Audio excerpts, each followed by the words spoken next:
Okay, folks, and we're back. So Josh was touching on something. He said, find neutral people. Yeah. Okay, find neutral people to kind of help do this. Or at a minimum, find people with integrity. Well, right? that's unfortunately, it's getting harder and harder to do. Okay?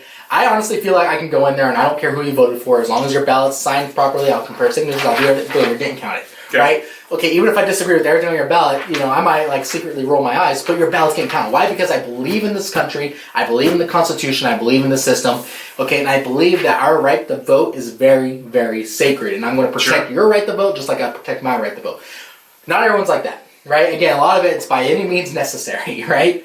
But have you heard the testimony from the truck drivers? No. Some. I've heard some of it. So, it's getting hard because, here's the thing. Fox News isn't touching on this much anymore. No. Okay, MSN, they're all focusing on COVID right now. Okay, they're focusing on ICU beds and everything else. Mm-hmm. Okay?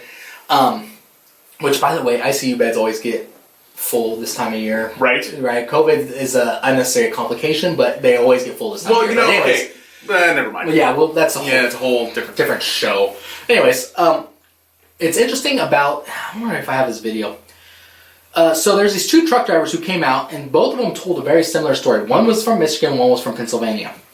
I wish I had, I don't think I have it, but basically I was watching this interview with both of them, and they both said kind of what I just said. They said, look, the one truck driver, the guy who we're going to hear a clip from here in a minute, he didn't vote for anybody. He actually did not vote in this election. He's like, I don't know, I just didn't really like anybody. And that's his right to do that. Yeah, sure, absolutely. The other guy that they were talking to, who I don't have a clip from him, told a very similar story to him.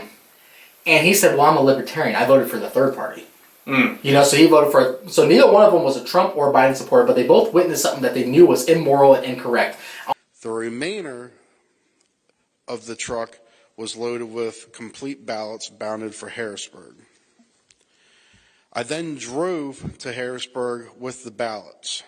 Usually I offload in one of the 7 docks every day, but not on October 21st.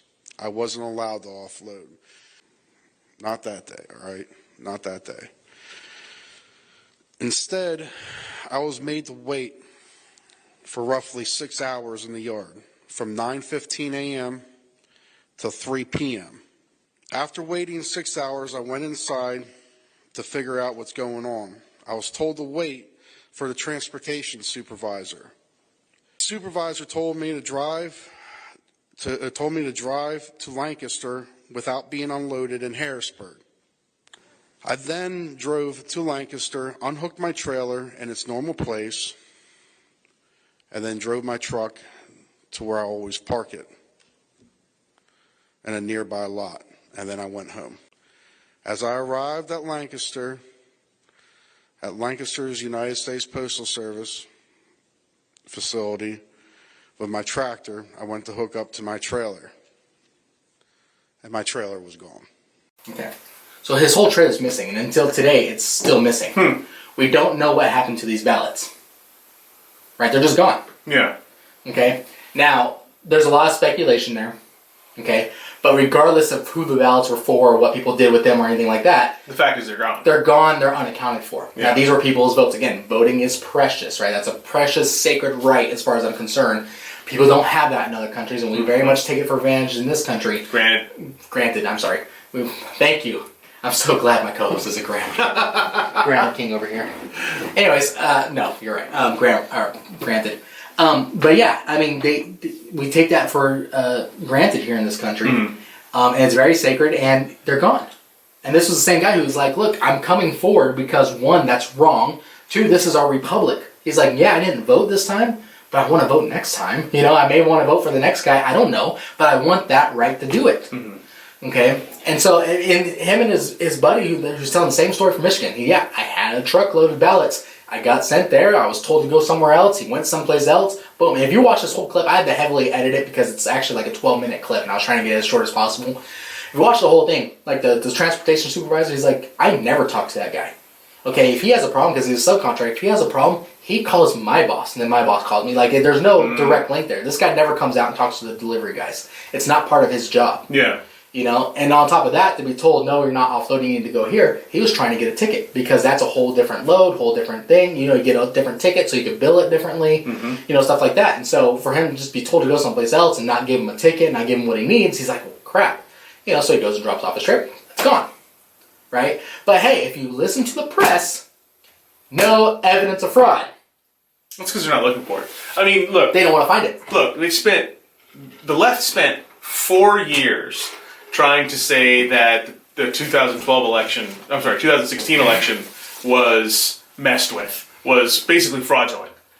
But now you have the right saying, hey, there was problems, there's hinky stuff. No evidence.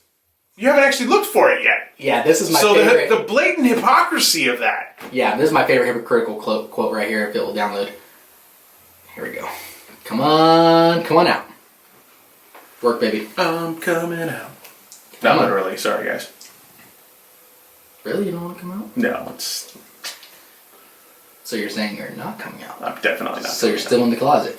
Hillary Clinton didn't say, hey, wait a minute, this doesn't feel right, stop the count. This is Whoopi She didn't Goldberg. say, this isn't right, I'm not going for it. She didn't say any of that. So all of you, suck it up. Yeah, she did. Suck it up like we sucked it up. And No, you didn't. Yeah. Wait, yeah, she did say that.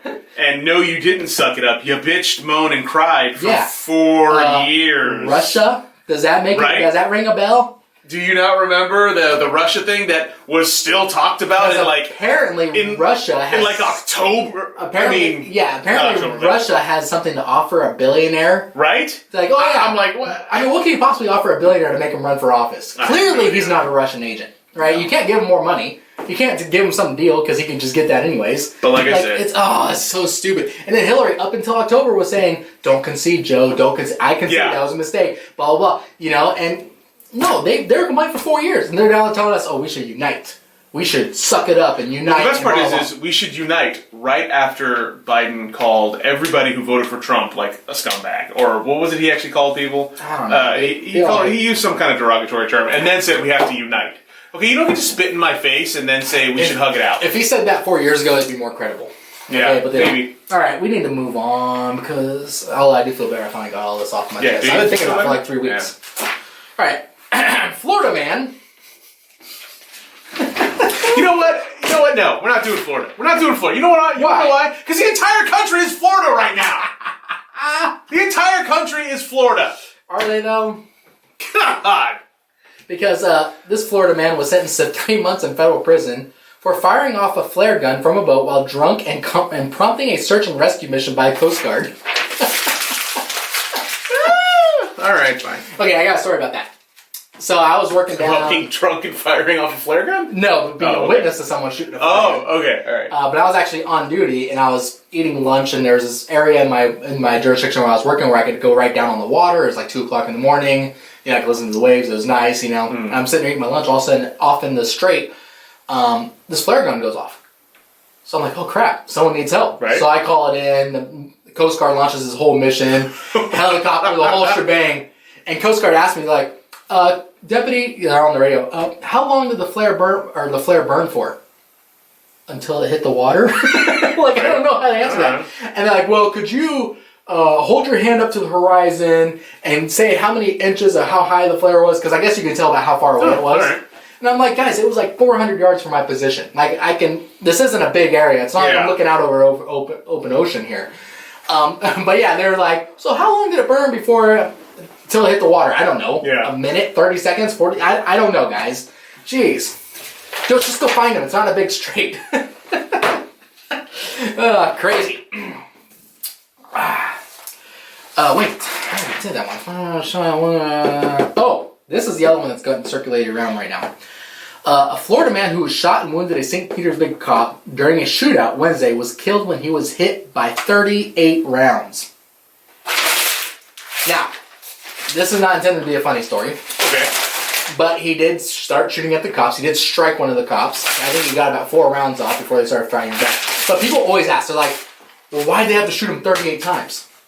Well, there's 6 cops. Right. And everyone pulls their trigger multiple times. Yes. Because when you're scared and you're in that shootout and bullets are flying, you really don't stop pulling that trigger. And oftentimes you go to debrief a cop afterwards, he doesn't even know how many times he fired. Oh, no, definitely not. Okay, usually you have to pull out the magazine and figure out how many rounds were fired. My question is, was he hit by 38 rounds, or was he hit by 38 rounds? 38 specials? 38 specials? I mean, there you go. Maybe he was just hit by 38 specials, and they were like, who the hell uses 38? A little bit of yellow. This guy was hit by 38 special. That's weird. This man died when he was hit by 1 bullet. 38 special.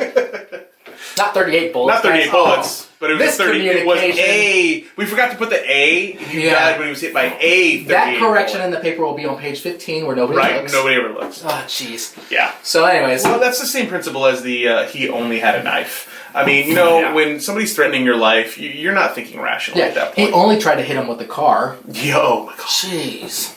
Yeah. Anyways. People suck. That's my point. Not you guys. You guys are awesome, but everybody else. Yeah, audience, I love you. Yeah. We I just like wanna you say guys, but And our growing YouTube audience, I love you guys too. I mean that. I mean that a lot. all right, now it got creepy. I love you guys. And now it's getting creepier. It's getting weird. Share our podcast. This is the Serve the Peace podcast, guys. I hope you enjoyed this. That got weird for a second. I hope you enjoyed this segment. I hope you got something from it. Any questions, dtp@usa.com. That's dtp@usa.com. You can also find us at disturbingthepeacepodcast.com, which only cost me $1. No, it was $12 for that one, $29,000 for disturbingthepeace.com. What was the other one? Patreon? Patreon. If you want us to financially assist us, /DTP podcast. help us not only support and help our production value of the podcast, Yep. but also to help us start creating t-shirts and other items that we could sell, giveaways, stuff like that. Also help us secure more sponsors. The higher the audience we can get and the more sponsors we can get. We actually have a new sponsor, Grandma's Pantry, Pocatello.com.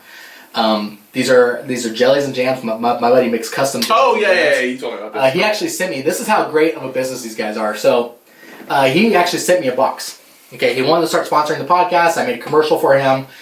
He was sending me a box. The box never showed up. Oh, But the owner is texting me. Did it show up yet? Did it show up yet? He's tracking it because he's really excited for us to get there. And actually, when we finally get it, I want to do tastes, for our YouTube show. We'll totally do that. And so, but he makes a lot of special, like peach jalapeno, like all sorts of like cool flavors, unique flavors, But he's texting, and finally he calls me today, and he's like, "Hey, did that ever show up?" I was like, "No." He's like, "Okay, I called them up." He's following up on it because he wants to make sure his customers get the products they ordered. Of course.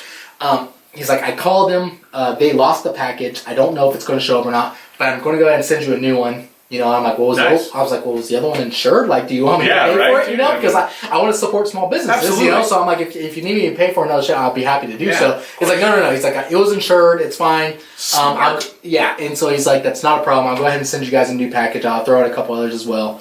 But really good guy. That's the kind of service you get. So Grandma's Pantry, Pocatello.com. Check them out. Again, a lot of unique flavors, especially with the holidays and stuff going on. If you really just want to wow your audiences, your in-laws and stuff like that, just have That's that something personal easy and attention you get with small businesses, though. Yeah, exactly. And that's why I appreciate them. And Yeah. I won't just let anyone sponsor us unless they have a really fat paycheck. Yeah, that's true. Winchester. Yeah. Yeah, wink wink. Angel body armor. Wink wink. So but yeah, great business. Check them out. And that's it, folks. You got anything you want to add? Patreon.com /DTP podcast.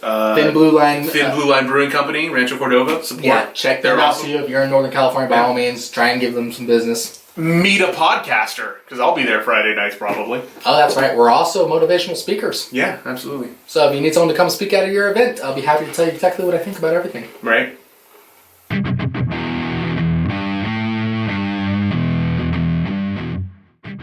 All right, that's it. That's enough. Let's cut it off. Yeah, this one we're just going. We're just rambling.